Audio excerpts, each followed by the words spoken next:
औज़ुबिल्लाहिमिनश्शैतानिर्रजीम बिस्मिल्लाहिर्रहमानिर्रहीम। अस्सलामुअलैकुम स्टूडेंट, जो आज आपके लिए एक बहुत ही इम्पोर्टेंट जो लेसन है, जो आपके लिए एक मौजू लेकर आया हूँ, वो बहुत ही ज़्यादा इम्पोर्टेंट है बेटा। 2 मंथ रह चुके हैं आपके पेपरों के अंदर, 9th वालों के लिए या कोई और आ रहे हैं। आहिस्ता आहिस्ता वक्त गुजरता जा रहा है, अंदर छुट्टियाँ भी बहुत ज़्यादा हो रही हैं हुकूमत की तरफ से। तो हमारे बच्चों का या आप सब का बेटा, जो भी लेक्चर मेरा सुन रहा है, या उनके बहन भाई है, या वो खुद है, या वो वालिदैन है, तो हमारे बच्चों के ऊपर जो एक बोझ होता है वो यही होता है कि how to prepare for examination, कि हम अपने एग्जामिनेशन की तैयारी कैसे करें सर, हमें बता दें। तो क्योंकि 2 साल हो चुके हैं बेटा, 2 साल जो पिछले गए हैं कोरोना के अंदर, बच्चों का बहुत ही ज़्यादा नुकसान हुआ है, जिसकी वजह से बच्चे उस तरह जैसे पहले स्टैंड के उस तरह स्टैंड नहीं हो पा रहे, क्योंकि बहुत ज़्यादा बच्चे स्टडी से दूर हो चुके हैं। तो अब एग्ज़ाम आ चुके हैं, ठीक है, पिछले साल बहुत ज़्यादा बच्चे फेल हुए हैं, तो किस तरह ये तैयारी करें बच्चे। मैं 7 स्टेप लेके आया हूँ, 7 easy step for your examination, आपके इम्तिहान के लिए। तो आप उन चीज़ों को जो मैं आपको बताने लगा हूँ अपने अंदर अपनाएं। वो चीज़ें आप उनको सिर्फ अपने उसको सिलेक्ट करना, आप लोगों ने उसका मुआवजा करना अपनी ज़िंदगी के अंदर। तो वो आपको उन चीज़ों को किस तरह अपनी ज़िंदगी के अंदर बना सकते हैं, आपको मैं वो एक एक करके बताता हूँ। बहुत ही ज़्यादा इजी है, मैं बता देता हूँ, लेकिन आप मुझसे वादा करें कि आप उन चीज़ों को अपनी ज़िंदगी के अंदर ज़रूर लेकर आएंगे, ठीक है। आए, पहला स्टेप बताते हैं। पहला स्टेप है डिस्ट्रक्शन लीड टू डिस्ट्रक्शन, तबाही की तरफ ले जाती है बेटा। आपके मोबाइल के अंदर जितने भी ज़्यादा ऐप है जो आपका टाइम ज़ाया कर रहे हैं, कोई भी ऐप है, चाहे वो स्नैक वीडियो है, टिकटॉक है, यूट्यूब है, या नेटफ्लिक्स है, या फ्रीलांसिंग है, हत्ता कि आपका फ़ोन का है, जहाँ पे आपको फ़ोन आता है, आप मोबाइल को बंद कर रखते हैं, सबको अनइंस्टॉल कर। किसी का मोबाइल नहीं पकड़ना आपने इन 2 मंथ के अंदर, सब मोबाइलों को छोड़ दे बेटा। अगर आप चाहते हैं कि मैं एग्जाम में अच्छे नंबर ले पाऊँ, ये 2 मंथ रह चुके हैं, इस 2 मंथ के अंदर आपने इन सब चीज़ों को छोड़ देना, सब चीज़ों को छोड़ देना है। आपने अपनी पढ़ाई की तरफ तवज्जो देनी है। ये चीज़ें सिर्फ आपका वक्त ज़ाया कर रही है, आपको कोई इनसे लेना देना नहीं है। हमेशा याद रखना बेटा, ये जो स्टडी है आपकी लाइफ नहीं है, लेकिन आपकी लाइफ का एक पार्ट है, एक हिस्सा है आपकी ज़िंदगी का। तो इस हिस्से को आपने किस तरह मुकम्मल करना है, कुछ वक्त देना पड़ता है इसे। तो आज ये 2 मंथ है, इस 2 मंथ के अंदर आपने किसी भी चीज़ की, हमारे सर कहते थे ढिल्ली नहीं छड़नी, कि आपने भी ढिल्ली नहीं छड़नी, ठीक है। आपने किसी चीज़ को नहीं छोड़ना, आपने हर चीज़ को प्रिपेयर करना है, तैयार करना है। आए, दूसरा पॉइंट क्या है? दूसरा पॉइंट है बेस्ट टाइम टू स्टडी। बहुत से मैसेजेस आते हैं बच्चों के या उनके वालिदैन के कि हम बच्चों को कौन सा स्टडी का जो वक्फ है, कौन सा जो स्टडी का टाइम मुकर्रर है, मतलब जो हम अपने बच्चों को बताएं कि उस वक्त बैठ के याद करें, तो पूरे दिन की स्टडी उसी वक्त याद हो जाए। क्योंकि हमारे बच्चे कुछ काम पे भी जाते हैं, काम भी करना होता है साथ साथ, लेकिन ये 2 मंथ काम छोड़ दे बेटा। मैं आपको बताने लगा बेस्ट टाइम टू स्टडी, कौन सा अच्छा वक्त है जब आप बैठकर एक स्टडी करने का वक्त, जिससे आप सारे दिन की मतलब एक जो हम 12-12 घंटे पढ़ते हैं लेकिन याद कुछ नहीं होता, सिर्फ रट्टा लगा रहे होते बेटा। सुबह 4 बजे से लेके 8 बजे तक ये जो 3 घंटे है ना बेटा, 3 घंटे, ये जो 3 या 4 घंटे, ये जो पीरियड मिलेगा आपको इसके अंदर, आपकी जिंदगी का बेटा गोल्डन पीरियड है। आपके ये 3 या 4 घंटे ये पूरे दिन की स्टडी के बराबर होते हैं। ये सुबह सुबह जो आपको ज्यादा शोर नहीं होता, हर चीज सुनसान हुई होती है, तो आपकी जिंदगी के लिए ये वाले 3 घंटे, ये 2 मंथ आपने ये 3 घंटे पढ़ना शुरू कर दें। आगे है, आगे कौन सा? Organize study space. हमेशा याद रखना बेटा, आप जिस कमरे के अंदर बैठे हैं ना, पहले आपने ये क्या रखना है, क्या उसके अंदर सूरज की शुआएं आ रही हैं, क्या बाहर से ताजा हवा आ रही है। 2 चीजें होगी। तीसरा स्टेप क्या देखना? तीसरा स्टेप ये देखना है कि हमारा कमरा साफ है कि नहीं।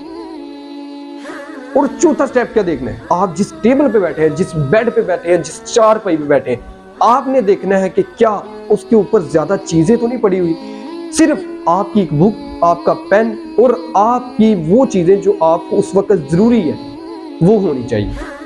ना आपका बैग वहां पे हो, साइड पे रख दें, क्योंकि आप जितना ज्यादा वहां पे कंफर्ट यूज करेंगे, जितना ज्यादा एक आसानी से लिख सकते हैं, आपको ज्यादा, क्योंकि आपका जो अटेंशन दूसरी चीजों की तरफ नहीं जाएगी, आपकी जो नजर है आपकी दूसरी चीजों की तरफ नहीं जाएगी, आपकी स्टडी के ऊपर रहेगी।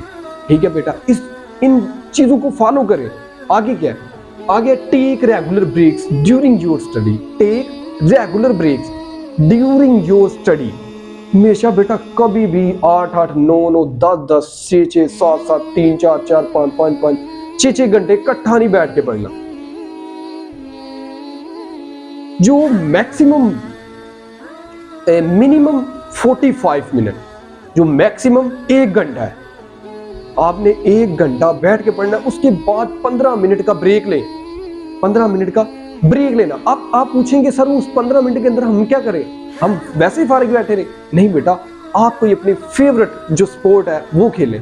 कोई अगर बास्केटबॉल खेलना चाहते हैं, अगर फुटबॉल खेलना चाहते हैं, अगर आप क्रिकेट खेलना पसंद करते हैं या कोई और चीज आप पसंद करते हैं, कोई आप वर्जिश करना पसंद करते हैं, वो कर ले 15 मिनट के अंदर। आप फिर फ्रेश होकर आए, फिर 1 घंटा पढ़े, फिर 15 मिनट का ब्रेक ले। ऐसे ही सारा दिन पढ़ना है आपको। अंदर ब्रेक आता रहेगा तो आप अच्छे से हर चीज को फॉलो कर पाएंगे। उससे आगे है go through previous your exam question. Go through previous your exam question. हमेशा हम छोटे थे जब तब से पढ़ते आ रहे हैं, तकरीबन 9th में आए हैं, जितने भी हमसे पीछे आ रहे हैं बच्चे, ठीक है, हमारे टीचर भी हमें यही एक बात बताते थे कि बेटा जो 5 साल पेपर है ना, आपने उसको लाजमन एक्सेप्ट कर। आपको एक पैटर्न मिल जाता है कि उसके ऊपर किस तरह एक एग्जामिनर, किस तरह हम एग्जाम बना के देता है, किस तरह के पेपर आते हैं हमारे पास। तो आपको उन चीजों को फॉलो करना पड़ेगा। आपको अगर एक चैप्टर तैयार है तो आप उसको पकड़े, और अगर आपको पूरी बुक तैयार हो चुकी है, आप उसको मॉडल पेपर में से या 5 साल पेपर में से एक पेपर उठाएं और उसको अटेम्प्ट करना देखें, अटेम्प्ट करें कि किस तरह अटेम्प्ट करते हैं वो। आपको पता चल जाएगा यार मेरी कितनी की तैयारी है। अगर कोई चीजें आप देखें कि बार बार उसमें आई हुई है, आप उन चीजों को ज्यादा देख लें। आगे कौन से? आगे रिवाइज अगेन। Revise again. तो इसमें क्या है बेटा? इसमें यह है कि आपने बेटा जब एक चैप्टर की तैयारी कर ली, दूसरे की भी कर ली है, लेकिन आपके जब 2 चैप्टर ये आपको फुल तैयार है, लेकिन आप अगले 2 तैयार करते हैं लेकिन वैसे ही पेपर में चले जाते हैं, तो बेटा 100% चांस है कि आप वो पिछले चैप्टर भूल जाए। हमेशा जब आपने अगले चैप्टरों को तैयार किया, आपके जितने भी टोटल चैप्टर हैं 9 है 10 है, ठीक है, आपने पहले 5 तैयार किए, आगे वाले 5 तैयार किए। जब पेपर में अभी 1 घंटा पढ़ा है, 2 घंटे पढ़े हैं, पूरा दिन पढ़ा है, 5 दिन पढ़े हैं, 1 मंथ पढ़ा है, आपने उन चैप्टरों को रिवाइज लाजमन करके जाना है। क्योंकि अगर आप रिवाइज नहीं करेंगे, मेरे ख्याल से आपका पेपर अच्छा नहीं होने वाला, क्योंकि आप जिस चीज को तैयार कर चुके उसको रिवाइज भी करें। अगर आप रिवाइज नहीं करेंगे तो आप किस तरह अपने पेपर को अच्छा कर सकें। आगे का जो पॉइंट बताने लगा बेटा वो बहुत ही ज्यादा इंपॉर्टेंट है। अगर मेरा लेक्चर को ये कोई वालिदैन उन बच्चों को सुन रही है, बच्चे खुद सुन रही है, कोई उस्ताद सुन रहे, ये पॉइंट बहुत ज्यादा जरूरी है बेटा। No junk food, no question food during the examination. During the examination जब आप इन 2 मंथ के अंदर पेपर की तैयारी कर रहे हैं, ये पेपरों के दरमियान बेटा घर का खाना खाना है। घर में दाल बनी है दाल खाएं, या सब्जी बनी है सब्जी खाएं, गोश्त बना है गोश्त खाएं। लेकिन बाहर से कोई भी बर्गर नहीं खाना, कोई पिज्जा नहीं खाना, कोई जंक फूड नहीं खाना, चाहे वो आपके चाची की दुकान है या मामे की दुकान है, चाहे वो बेकरी है, चाहे वो लोकल दुकान है, नहीं खाना, क्योंकि ये चीजें आपकी सेहत के लिए नहीं जरूरी। आपने छोटे होते ये जुमला सुना है कि हेल्थ इज वेल्थ।